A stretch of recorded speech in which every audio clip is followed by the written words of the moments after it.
নিজের বিয়ে করা বউকে স্পর্শ করার অপরাধে যেদিন বাসর ঘরে চরম অপমান সহ্য করতে হয়েছিল, সেদিন আমি চুপ করেছিলাম। অনেক ভালোবাসা নিয়ে যখন মেয়েটার হাতে হাত রেখেছিলাম, তখন মেয়েটা তার হাত সরিয়ে নিয়ে বলেছিল, আপনাদের মতো ছেলেদের লজ্জা বলতে কোনো কিছু নেই। মেয়ে দেখলে নিজেদেরকে ঠিক রাখতে পারে না। ভালোভাবে যে মেয়েটাকে চেনেন না, জানেন না, সে মেয়েটার অনুমতি না নিয়েই তার হাতে হাত রেখে ফেললেন। তাকে ভোগ করার জন্য উঠে পড়ে লাগছেন। আচ্ছা বলেন তো, বিয়ের আগে আমার সাথে আপনার তেমন কোনো পরিচয় হয়েছে কি, যে পরিচয় আপনি লজ্জা শরমের মাথা খেয়ে আমার হাতে হাত রেখেছেন? আপনি আমাদের অনেক বড় উপকার করেছেন, যেটা আমরা কোনোদিনও ভুলব না। কিন্তু তাই বলে বাবা যখন বলল আমার কথা, তখনই বিয়ে করতে রাজি হয়ে গেলেন? একটা বারও আমার কথা ভাবলেন না? আমার আপনাকে পছন্দ হবে কি না এটা চিন্তা করলেন না? আপনি আমাকে ভুলেও স্পর্শ করার চেষ্টা করবেন না। আমি আপনাকে কোনোদিন নিজের স্বামী হিসেবে মেনে নিব না। আপনি আমার জীবনটা নষ্ট করে দিয়েছেন। কথাগুলো যখন নাদিয়া বলেছিল, তখন আমি নীরবে কিছুক্ষণ অনেক অপরাধী চোখে তার দিকে তাকিয়েছিলাম। তারপর বাহিরে গিয়ে অঝোর ধারায় চোখের পানি ফেলছিলাম। কিছুদিন পরে নাদিয়ার এক চাচাতো বোনের বিয়েতে যাই। সেখানে পরিবারের সবার সাথে যখন কথা বলছিলাম, তখন নাদিয়া আমার একটা কথায় রাগ করে ফেলে। সেই রাগে সে সেখান থেকে চলে আসে।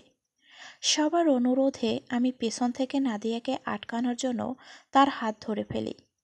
আমি ভেবেছিলাম বিয়েবাড়িতে এত মানুষের সামনে সে আমাকে কিছু বলতে পারবে না, হয়তো পরে বলবে, তাই তাকে আটকানোর জন্য তার হাত ধরলাম। কিন্তু আমার ধারণা ভুল ছিল। আমি যখন পেছন থেকে নাদিয়ার হাত ধরলাম, তার 1 সেকেন্ড পরেই নাদিয়া আমার গালে একটা থাপ্পড় মারল। সেদিন আমি সত্যিই বোবা হয়ে গিয়েছিলাম। কি বলবো কিছুই বুঝতে পারছিলাম না। বিয়েবাড়ির সবাই নাদিয়ার ব্যবহারে অনেক অবাক হলেও আমি হইনি, কারণ ভুলটা আমারই ছিল। তার অনুমতি ছাড়া তাকে স্পর্শ করেছি, এর শাস্তি আমি পেয়েছি।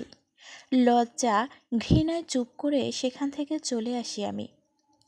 ফুটপাত দিয়ে উদ্দেশ্যহীনভাবে হাঁটতে থাকি আর নিজের অতীতটাকে ভাবতে থাকি। আমার জীবনে দুঃখের তুলনায় সুখের পরিমাণ খুবই নগণ্য। 10 বছর বয়সে যখন আমার মা মারা যান, সেদিনই আমার জীবন থেকে সুখ নামক জিনিসটা চিরতরে হারিয়ে যায়। নাদিয়াকে পেয়ে ভেবেছিলাম আমার দুঃখের অধ্যায় শেষ হয়েছে।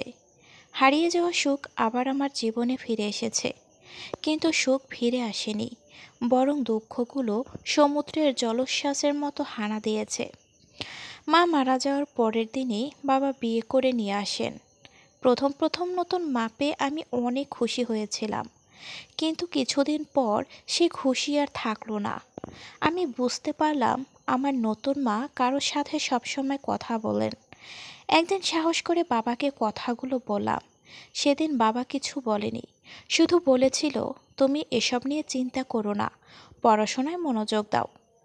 তার কিছুদিন পরেই আমার নতুন মায়ের ছোট বোন আমাদের বাড়িতে আসে। একদিন ভুল করে আমি তাকে ভেজা কাপড়ে দেখে ফেলি। তখন আমার বয়স ছিল 13 বছর। তখনই আমি তার কাছে ক্ষমা চাই, কারণ সে আমার থেকে বয়সে প্রায় 6-7 বছরের বড়। আমি তাকে বলি, আমি ইচ্ছে করে আপনার সামনে আসিনি। তারপরও আমি ক্ষমা পাইনি।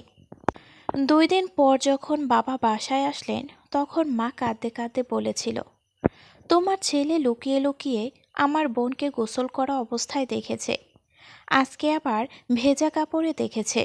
আমি যদি ওর নিজের মা হতাম, তাহলে কি আমার বোনের সাথে এই নোংরা কাজটা করতে পারতো? বলো তুমি। বাবা মায়ের চোখের পানি বিশ্বাস করেছিল কিনা জানি না। আমাকে শুধু বলেছিল, এসব করেছিস নাকি? আমি বলেছিলাম, ভুল করে ভেজা কাপড়ে দেখে ফেলেছি। তবে কিছু বলার আগেই বাবা আমাকে লাঠি দিয়ে পিটাতে পিটাতে বাসা থেকে বের করে দিয়েছিল। আমি মায়ের বোনকে গোসল করা অবস্থায় দেখিনি, এইটুকু বলার সুযোগও বাবা আমাকে দিয়েছিলেন না। সেদিন মায়ের পা ধরে কান্না করেছিলাম। বলেছিলাম আমাকে বাসা থেকে বের করে দাও, সমস্যা নেই, আমি খুশি মনেই চলে যাব, কিন্তু এরকম খারাপ একটা অপবাদ আমাকে দিও না। কেউ আমার কথা শোনেনি সেদিন। খালি হাতে বাসা থেকে বের হয়ে এসেছিলাম। 13 বছর বয়স থেকেই আমার জীবন যুদ্ধ শুরু হয়। মামাদের বাড়িতে 1 বছরের মতো ছিলাম। সেখানে বেশি দিন টিকতে পারিনি। মাঝে মাঝেই বাবার কাছ থেকে আমি টাকা নিতাম। বাবার কাছ থেকে টাকা নিতে অনেক খারাপ লাগতো, কিন্তু বেঁচে থাকার জন্য টাকার দরকার। আমি যখন বাবার কাছ থেকে টাকা নিতাম তখন নিজের প্রতি অনেক ঘৃণা হতো। যারা আমাকে এত অপমান করলো, আজ তাদের কাছেই আমাকে হাত পাততে হচ্ছে। হঠাৎ করেই দেখলাম একটা রিকশা আমার পাশে এসে থামলো। চেয়ে দেখলাম তানিয়া। এই মেয়েটা আমার জীবনের অনেক মূল্যবান জায়গায় জুড়ে রয়েছে।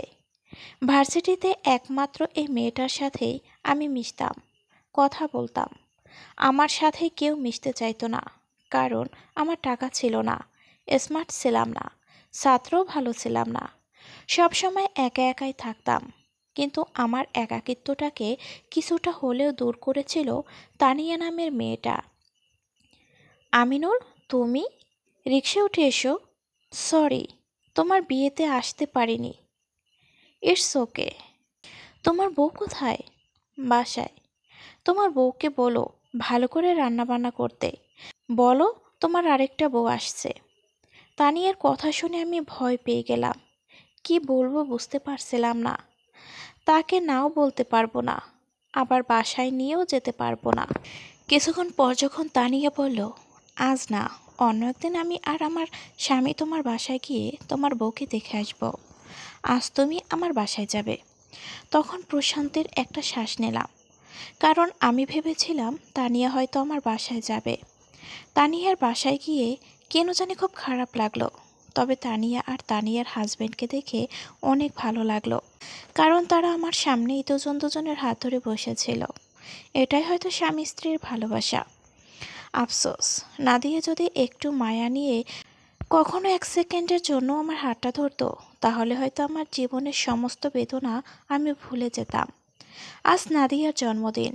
জন্মদিনে আমার কোনো বন্ধুকে সে দাওয়াত দেয়নি। সে হয়তো আরও খুশি হতো যদি তার জন্মদিনে আমি না থাকতাম, কিন্তু সবার দিকে তাকিয়ে থাকতে হয়েছে।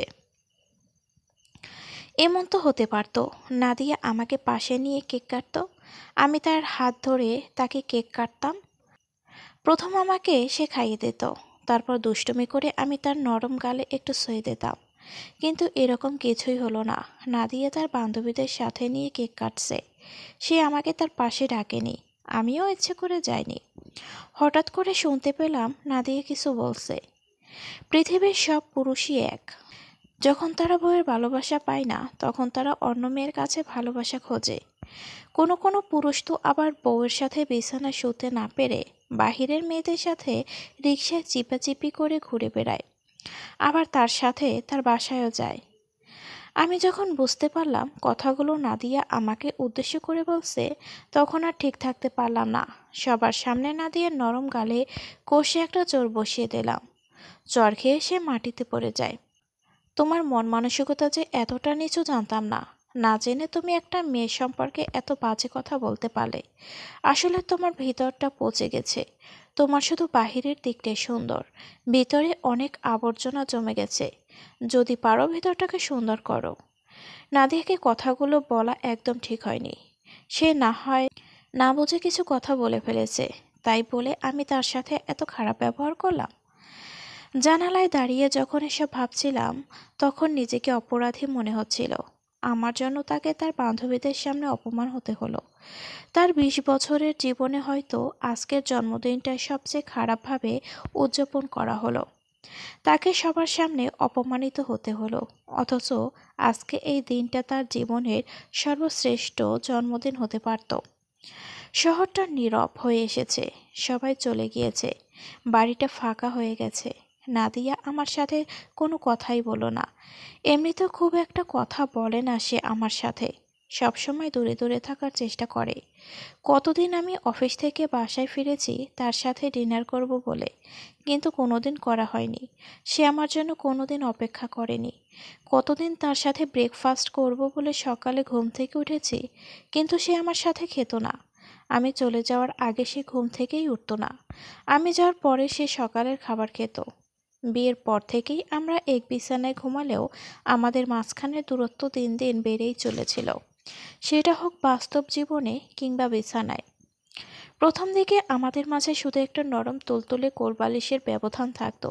আস্তে আস্তে সেই ব্যবধানটা বাড়তে থাকে। এক সময় দেখা যায় মাঝখানে কোলবালিশ না হলেও সমস্যা নাই, খাটের দুপাশে দুজন দুদিকে মুখ ঘুরিয়ে ঘুমাতাম। কখনো কেউ কারো দিকে তাকাতাম না। আমি তাকাতাম না লজ্জায়, সে তাকাতো না হয়তো ঘৃণায়। অথচ এমনও হতে পারত আমাদের মাঝে কোনো দূরত্ব থাকতো না, সেন্টিমিটার পর্যন্ত ব্যবধান থাকতো না। একজন আরেকজনকে জড়িয়ে ধরে পরম মমতায় হাজার হাজার রাত কাটিয়ে দিতাম। কিন্তু এমন কিছু শুধু কল্পনাতেই সম্ভব, বাস্তবে না। আজকে হয়তো নাদিয়া মাঝখানের দূরত্বটা কমানোর জন্য কোলবালিশ দিতে ভুলে গিয়েছে। না দিলেও কিছু হবে না, সে জানে। কারণ আমাদের মাঝে হয়তো এতটা দূরত্ব আর অভিমান সৃষ্টি হয়েছে যে সামান্য কোলবালিশটা সরালেও সেটা ঠিক হয়ে যাবে, এটা ভাবা ভুল। মেয়েটার ঘুম অনেক পাতলা। মেয়েটাকে না দেখলে হয়তো বুঝতে পারতাম না একটা মানুষ এত তাড়াতাড়ি ঘুমাতে পারে। আমার যেখানে ঘুম আসতে ৩০-৪০ মিনিট লাগে যায়, কোনো দিন ২-৩ ঘন্টাও লেগে যায়, তবুও ঘুম আসে না। কিন্তু এই মেয়েটা সবার থেকে আলাদা। বিছানায় শুয়ে পড়ার সাথে সাথে সে ঘুমিয়ে পড়ে। ভেবেছিলাম অন্ততপক্ষে আজকে সে এত তাড়াতাড়ি ঘুমাতে পারবে না, কারণ তার মনটা আজ ভালো না। তার মন ভালো না থাকলে ঘুমও সহজে আসবে না। কিন্তু না, অন্যদিনের মতো আজকেও সে খুব কম সময় ঘুমিয়ে পড়ল। আমার সামনে একটা মেয়ে ঘুমিয়ে আছে। আমি পৃথিবীর সমস্ত মমতা ভরা ভালোবাসা নিয়ে তার দিকে তাকিয়ে আছি। মনে হচ্ছে পৃথিবীর সবচাইতে সুন্দর আর নিষ্পাপ মানুষটা আমার সামনে ঘুমিয়ে আছে। ইচ্ছে করছে তার কপালে একটু ছুঁয়ে দেই। সিনেমা উপন্যাসে তো অনেক সময় ভালোবাসার মানুষকে জোর করে ভালোবাসে, জোর করে আদর করে। প্রথমে রাগ করলেও পরে ঠিকই আদরটা পেতে মরিয়া হয়ে ওঠে। সমস্ত রাগ অভিমান ভুলে দুজন দুজনকে ভালোবাসতে ব্যস্ত হয়ে পড়ে। ইচ্ছে করছে আমার সামনে শুয়ে থাকা মেয়েটার অমৃতের মতো নরম দুটো ঠোঁটে চুমু খাই। কি এমন ভাববে নাদিয়া যখন দেখবে এমন একজন মানুষ তাকে জড়িয়ে ধরে চুমু খাচ্ছে, যে মানুষটাকে সে সবচেয়ে বেশি ঘৃণা করে। তারপর হয়তো আমাকে ধাক্কা দিয়ে অনেক দূরে ফেলে দিবে, কয়েকটা থাপ্পড় মারবে, গালাগাল করবে, আরও অনেক বেশি ঘৃণা করতে থাকবে। এসবের পরও কেন জানি নিজেকে সংযত রাখতে পারছি না। তার ওই ঠোঁট দুটো আমাকে চুম্বকের মতো আকর্ষণ করছে।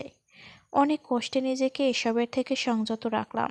তার বাহিরের সৌন্দর্যের সাথে ভিতরের কোনো মিল নেই। বাহিরে যতটা সুন্দর, ভিতরটা হয়তো এত সুন্দর না। আফসোস, ভিতরটা যদি এত সুন্দর হতো। পৃথিবীর সব মানুষই বলবে বাহিরের সৌন্দর্যের চেয়ে ভিতরের সৌন্দর্যটাকে বেশি গুরুত্ব দেওয়া উচিত। কিন্তু দেখা যায় সবাই সৌন্দর্যের পূজারী। বাহিরের সৌন্দর্যটাকে আমরা বেশি প্রাধান্য দেই। আমিও দিয়েছি। এই পৃথিবীতে এমন অনেক মানুষ খুঁজে পাওয়া যাবে যাদের স্বামী স্ত্রী দেখতে অনেক সুন্দর, কিন্তু তবুও তারা তাদের দাম্পত্য জীবনে সুখী হতে পারে না। দুঃখ বেদনা তাদের জীবনটাকে ঘিরে ফেলে। একজন আরেকজনের প্রতি ভুল বোঝাবুঝি হয়েই শেষমেশ জীবনটা পার করতে হয়। আমি এমন অনেক মানুষকে চিনি যাদের বউ অনেক সুন্দরী। তারা তাদের বউকে নিয়ে যাওয়ার সময় আশেপাশের মানুষ হাঁ করে তাকিয়ে থাকতো। এমন অনেককে জানি যারা নিজের থেকে, নিজের বাবা মায়ের থেকে নিজের সুন্দরী বউকে বেশি ভালোবাসতো। বউয়ের মন রক্ষার জন্য নিজের মাকে কষ্ট দিতে একবারও ভাবতো না। এত ভালোবাসার পরেও দেখা যেত তাদের সুন্দরী বউ তাদেরকে ছেড়ে অন্য কোনো পুরুষের সাথে চলে গিয়েছে।